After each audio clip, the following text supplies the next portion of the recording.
right. Hello, hello. Make sure that's turned off.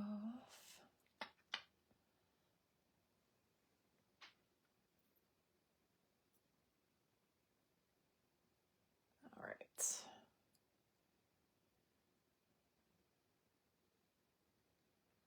There we go.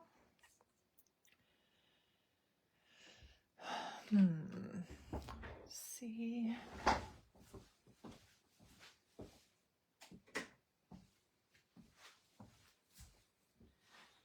That's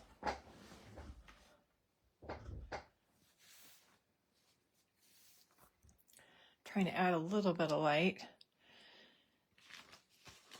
Hello, hello. I have no idea how many people we were expecting on this Monday evening / afternoon, depending on where you live. So I'm going to go ahead and get started because this is the time slot that I had committed to. And this is just kind of a silly, fun tutorial today. This is nothing mind-blowing, or it's just for fun. So one of the stamp sets that we wanted to feature over the next little bit was the Crafty Goodness, and this is the set. Hello, Kim.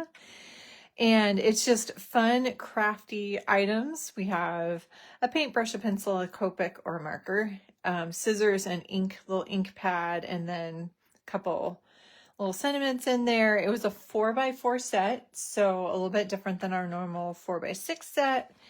And I've seen some amazing creations the design team had done with this. One of the things I wanted to do at some point is line up like either the colored pencils or the markers and do kind of a rainbow effect with the different markers or pencils. And I thought that would be fun. But I thought today what I would do is show you how to literally blend an entire rainbow with Copic markers. So it does take a few markers, I will give you that, but it might be fewer than you think. So I'm going to see 2, 4, 6, 8, 10, 11. I am going to use 11 markers just for the rainbow effect, just so you know. Hey, Melanie. Hey, Heather. We've got our team gathering, obviously. Very fun. But I wanted to show you how you can, when we start people out with Copic, one of the things we train them to do is look for these. Oh yes, stamp on sale. Thank you, Kim. Thanks for putting the link in there. We tell them about natural blending groups, at least someone who's had kind of some background or Copic training through the Copic training kind of system. We would tell you to look for natural blending groups, and those will make the blends easier. Most of the time, 80 to 90% of the time it does. Sometimes there's wonky little combinations that don't work as well. But the whole magic of Copic is every single one of those markers has the same alcohol solution in it. How much versus how much ink varies in every marker, but the same alcohol solution is in every single color. So technically, I can blend every single marker side by side. So can I blend a purple and a yellow? Yes.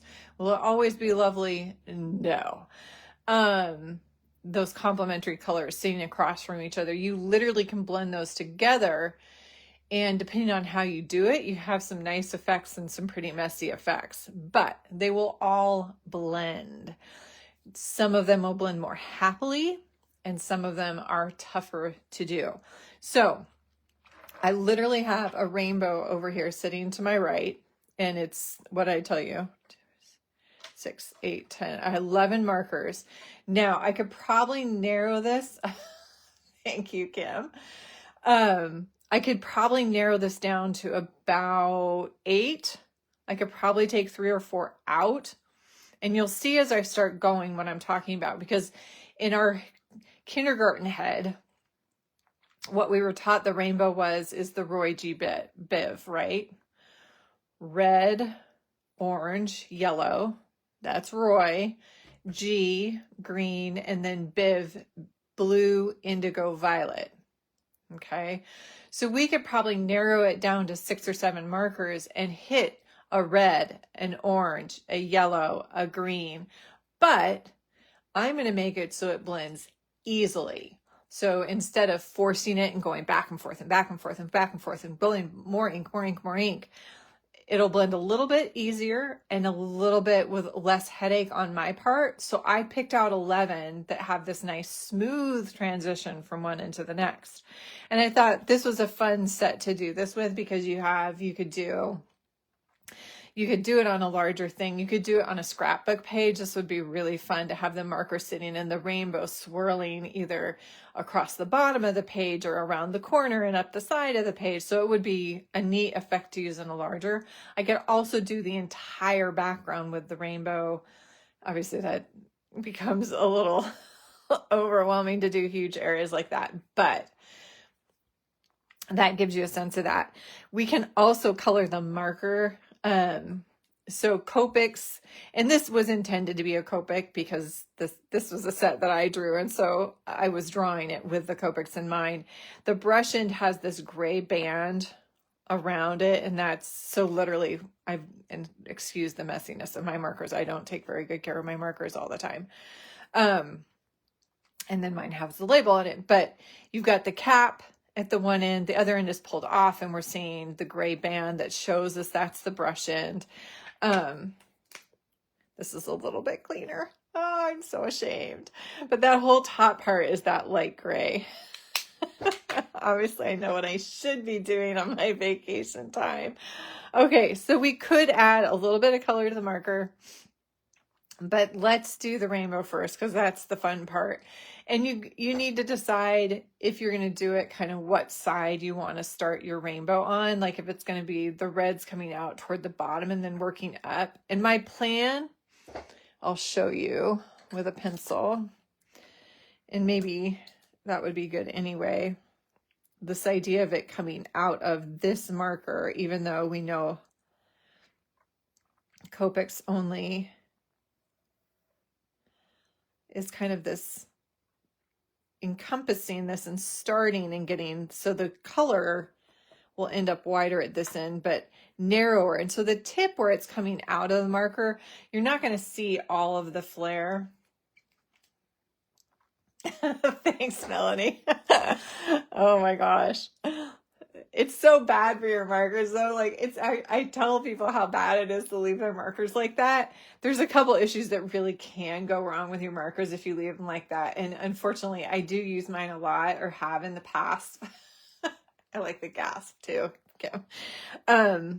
But it is important every once in a while to take the time to clean them. So maybe before I put this group away today, they're going to get a little cleaning.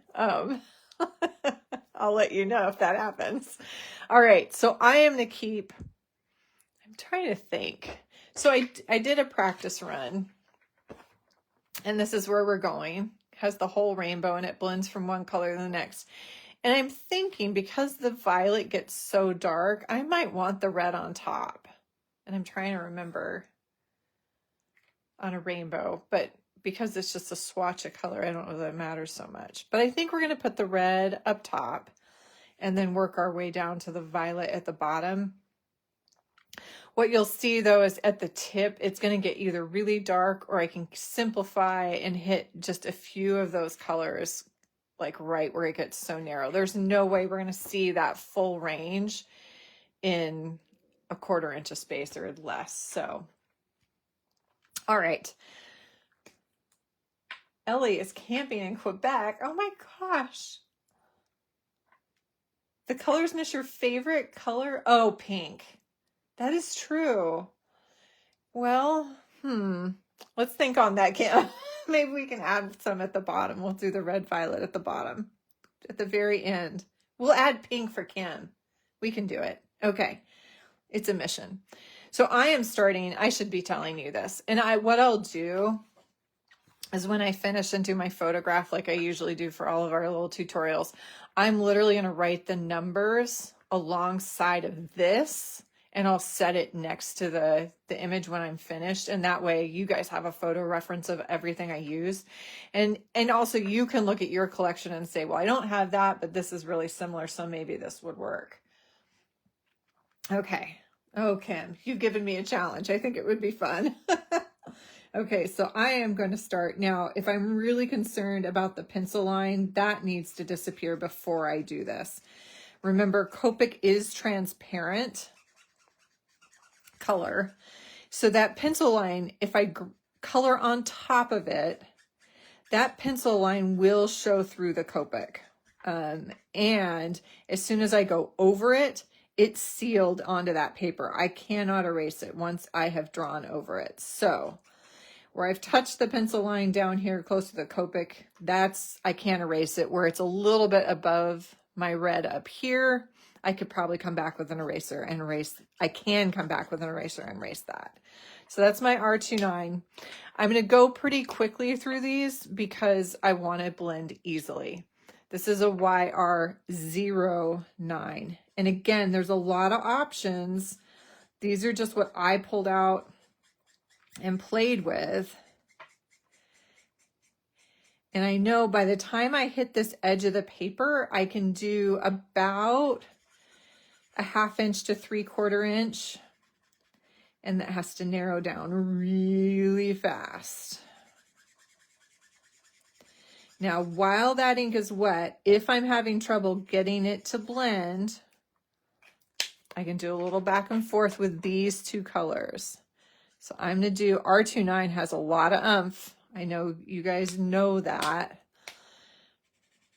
There we go. But by going on top of that wet ink and flicking down into it, notice now I've got that nice smooth blend. Okay. Stay. YR04. So purposefully picked. So I went from a YR09 to a YR04. Why? Because all of my yellows, all of them are going to be lighter by nature, less in value. And so I have to get a little bit from that deep dark red. I have to lighten up, brighten up a little bit to get to my yellows. So that one is going to be a piece of cake. Those two blend like butter, easy peasy. Then I'm going to pick a yellow that tends to be kind of a deeper yellow. Has a lot of punch to it. It's not the lemony yellows you're going to see in a second, but this one has a lot of oomph, real buttery. A lot of people say this is one of their favorite yellows because it gives it that bright, intense yellow that a lot of people like. Y17.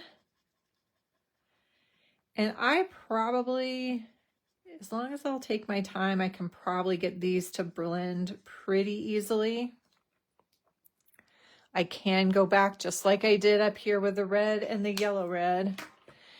But now what's the next group going to be? It's going to be greens. So this is going to take a little transition to get from here into green without making mud.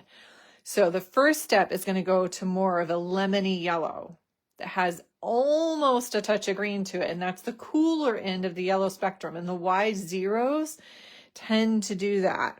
So I'm going to come in, and this one will take a little work. You can already tell. It's a huge jump, but I've tested it for you. I know it will work. So we're going to go back and forth a little bit. Same thing, going to flick right onto that wet ink. And this is one of those times if you want to leave caps off so you can jump back and forth a little faster. I know a lot of people that will sit and leave their caps off as they're blending until they're done with sections. My concern is then I tend to forget, and just start putting caps back on, and unfortunately then you end up with caps on the wrong markers. So I think that's going to be good for now, because now I'm going to jump to a yellow green, keeping it really light to start. This is a YG05. Now I could go lighter. You could go a 03 or that 01. The 01 I wouldn't, because it's so close to the bright, almost neon yellow green. So 03 might work if you don't have the 05. I like this because it's getting me closer to my deeper green that I'm aiming for. And so I was looking for something that was truly going to be in between my yellow and my deeper green. And so I was looking for something that would transition me to that. And I felt like this one did that more so than some of the lighter ones. So I am going to go back. This is that really light yellow. There we go. And now I've got a reasonable, because I've left that brighter yellow. There we go. You can see that better even. That brighter yellow in between the two colors, that'll transition that better. Okay. So then I do want a deeper green, like a more intense green. I really wanted you guys to get a feel for how bright and intense you could take those colors. So again,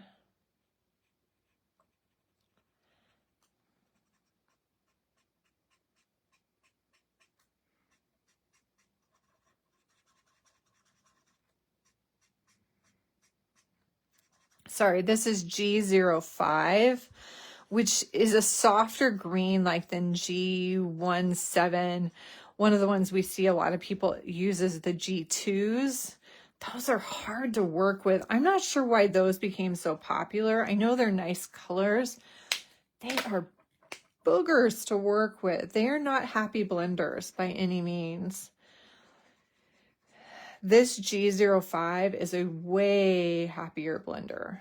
It melts with the YG05. I mean, look at that. That took like barely, and we've got this beautiful blend between the two. Yeah, I would recommend that. Okay, so, but now we have to jump to blue. This is one you could probably make the jump without a go-between, but I'm making it easy, like I said again. So I am going to a blue-green. This is a 07.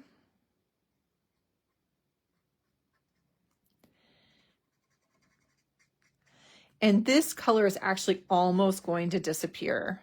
I'm just going to give you that right now. It really is meant to be that transition. So I'm overlapping into my green. It's going to deepen the edge of my green just a little bit. And then I'm immediately, I don't necessarily need to blend that, but I'm going to a B26. And there's a lot of options for this particular color. I'm going to let you guys play around with that. B24 is a really popular one that a lot of people have. I actually like I've gotten to like the B26 a little bit more. It's just a richer color. I think this is the color I think B24 should be. Looking at the cap, I'm like, that's kind of what I want it to be, but it's not. Okay. So now I'm going to come back with my blue-green. Hit that just a little bit. There we go. And then I think, that was a mistake. I tried the green, but no. It needs the blue-green. There we go. Okay. Leave it there. Stop, Michelle, stop. Okay. Then we're going into violets or indigos. So I do have a blue violet. This is one you could choose to, again, probably skip it, but it's more the issue of how much work do you want. Oh, side note here. I don't know if you noticed this, but almost all the markers I'm working with today have a similar last number. So this is a BV04.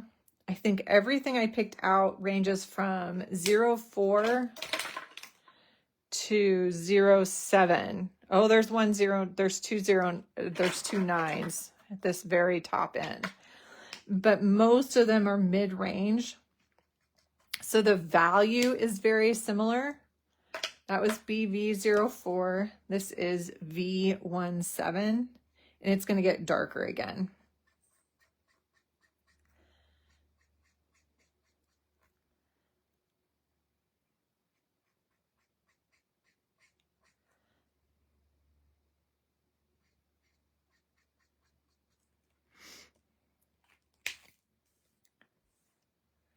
All right, but we need to, this is going to be perfect. This marker is probably disgusting beyond belief.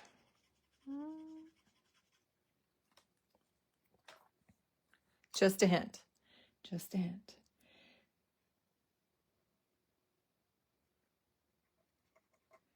So this is going to take just a touch of work because I saw it kind of made that edge pretty solid.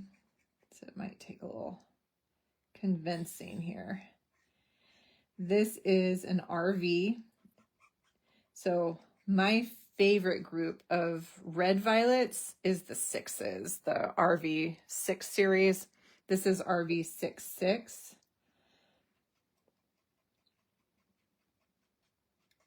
Oh, yeah. All right, so we get, it's not completely pink, Kim, but we snuck it in. So we've added a 12th color at the end to circle back around. If you were creating a circle, you would have to have this in between. You'd have to have the RV in between the red and the violets in order to get those to transition smoothly, if that makes sense.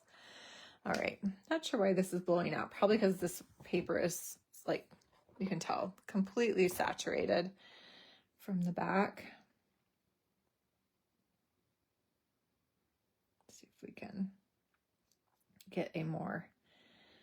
Okay, so a couple things. I could play around with where the marker tip is touching down and try to do a little more blending there. I have a feeling if I did too much, I'd just end up with a mess. So for the most part, the colors are more sitting side by side. There was some blending that happened just without me pushing and pulling at it because the wet ink hit the page and spread, but I did not do a bunch of blending or trying to blend. I started blending about 1/2 inch, 3/4 inch out, and that's where you see, I mean, this is distinct where this one started, where I started blending, started blending. As it got narrower, because I'd done these a little bit big, I love how it turned out, but you could kind of give yourself some guides about how wide you want to make each one. But it turned out pretty cool. I'm personally liking it. Okay, so I think though, let's add just a touch. Even if we don't add color to the tip, I might leave it white. It's kind of one of those things, you probably could just pick your favorite color and make it that particular marker. Does that make sense? So you can pick whichever one you want. But let's do this.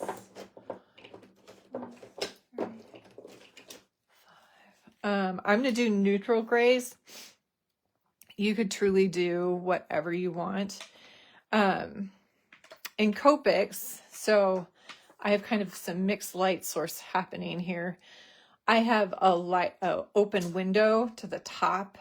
So in front of me, I have a big, huge window. So I've got a lot of light source coming literally from this side on the marker.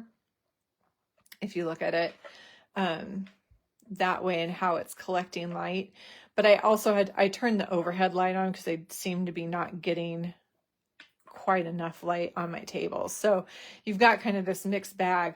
But if I had the overhead light, you can kind of see where as it curves. So we've got, it catches even on the top because of the flat surface. Remember, it's not totally round.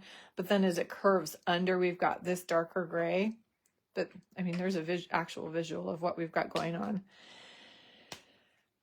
My dirty marker, we can also look, but again, same as it's curving away from the light, it gets a little darker. It does have a touch on this edge, like as it goes around too, and for both the oval kind of caps there. So, all right, enough of that mess.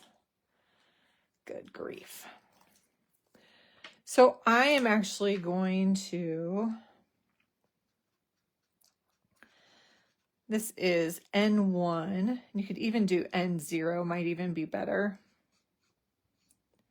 But I'm going to go ahead and give the marker that, because they aren't bright white by any means. And I'm looking at this, and N0 would have been better, but oh well. And then this has a pretty distinct,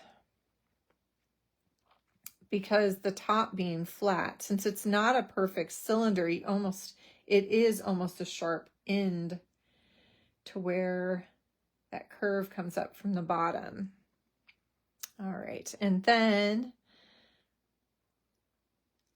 under the cap is that darker gray, because we have that gray band and cap. And then, so that was N3, N5.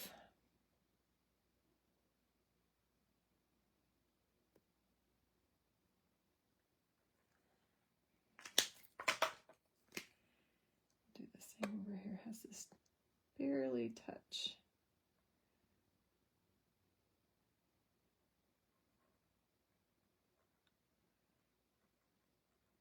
Because it's shiny plastic and it kind of catches reflections. All right. And you could even go in, because it is shiny, you could go in and add some little white touches if you want.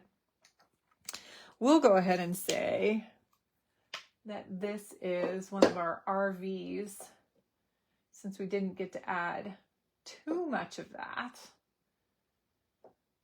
I always lose. Why do I always lose this color? Oh my gosh. So I've got RV 63.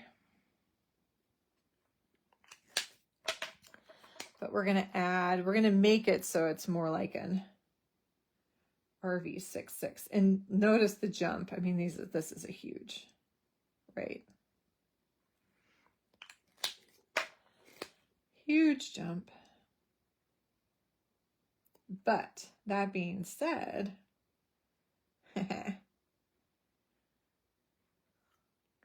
it blends so well. Okay. So, rainbow.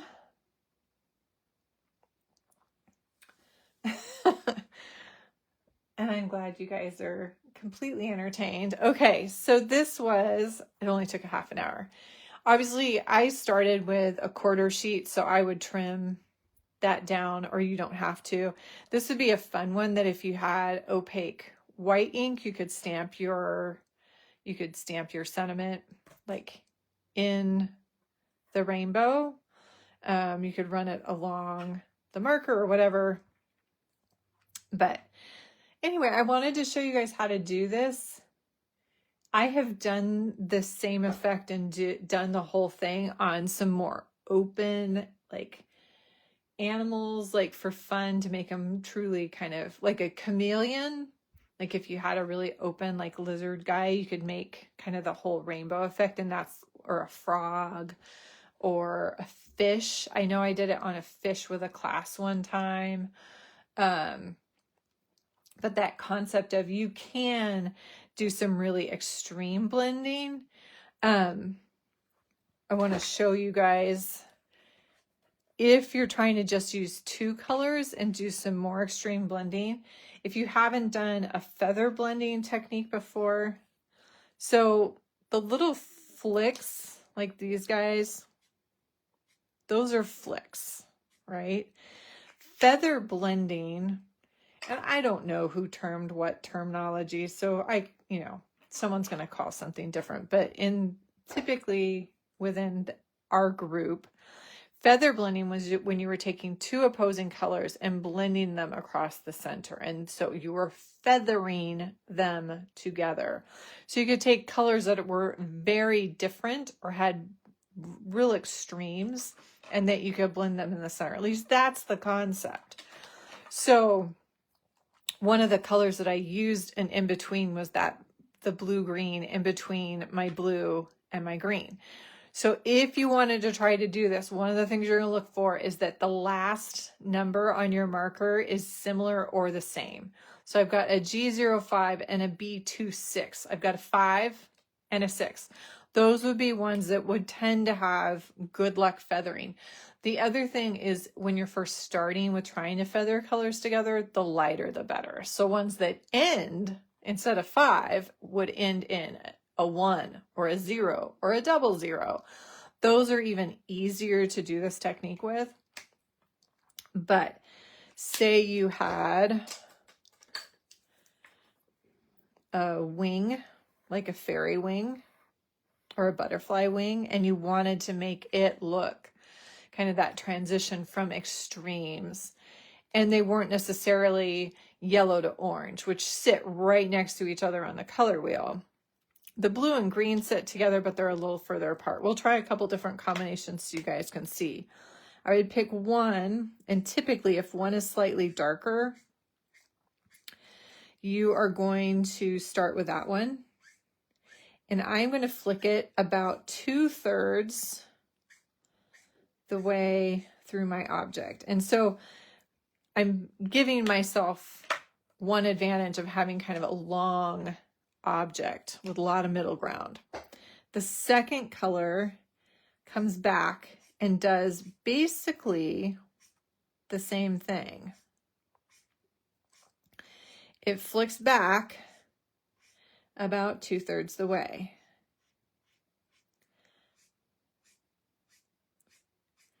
Do some shorter ones, kind of darken up the closer, lighten up. Okay, so initially, I've got a pretty good blend. You can go back and forth as many times as you want. If you feel like one color is overpowering the other too much.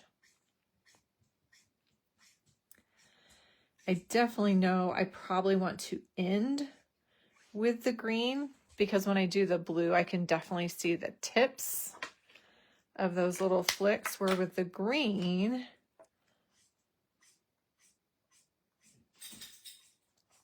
it blended into that blue a little bit better. I can see them, but it's a little softer. So anyway, you end up with something like that. And sorry, there's images on the back, so they're kind of popping through.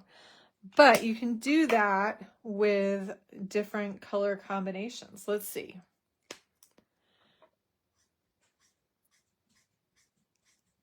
And I'm using obviously much more vibrant colors than I normally demonstrate this with. So lighter colors definitely work better.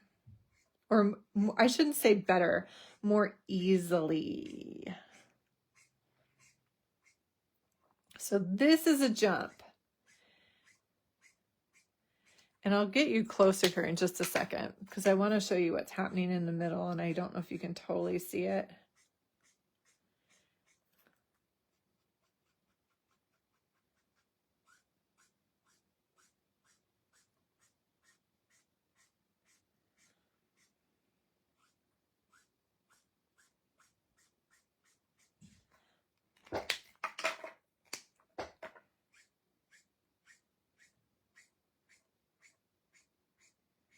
Okay.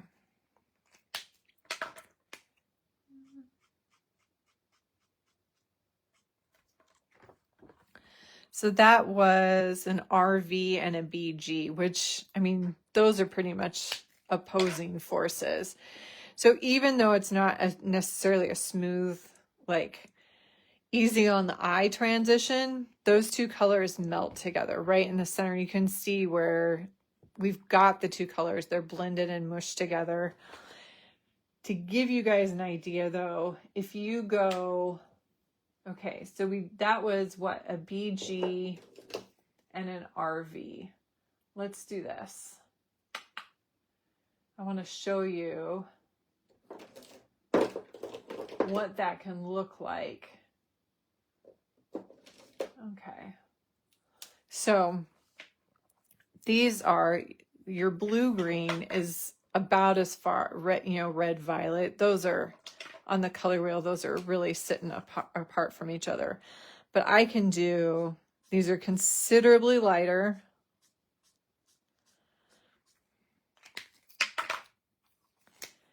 This is going to run into other things I've done on my page, but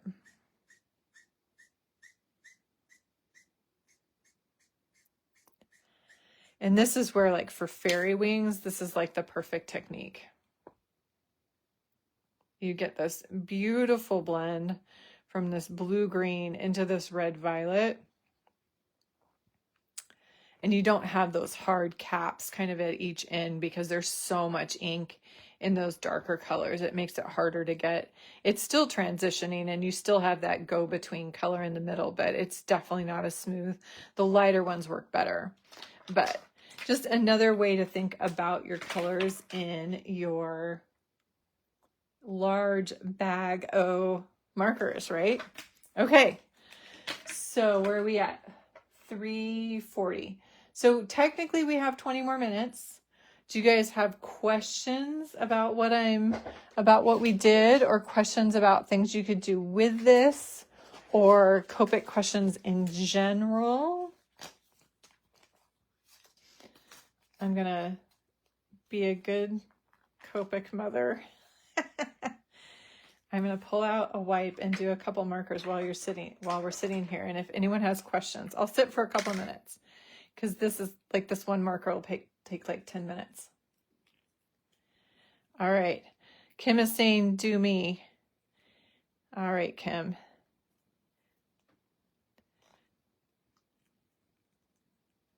Well, if there are no major questions, I will leave photos of the color combination that I actually used in.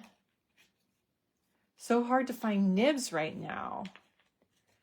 Let me look for you, Kim. I haven't bought nibs in forever because I basically bought them bulk a while back because I was helping a store and offering refills, because I literally have every single refill, believe it or not, re-inkers. So I was offering the service of refilling, and so I bulked up on my nibs, so I haven't had to buy one in forever. They're sold out. Really? Okay. Let me go to my sources. I will take a look and I will message you. You are very welcome, Heather. Thanks you guys for coming and watching, and those of you that are tuning in after the fact.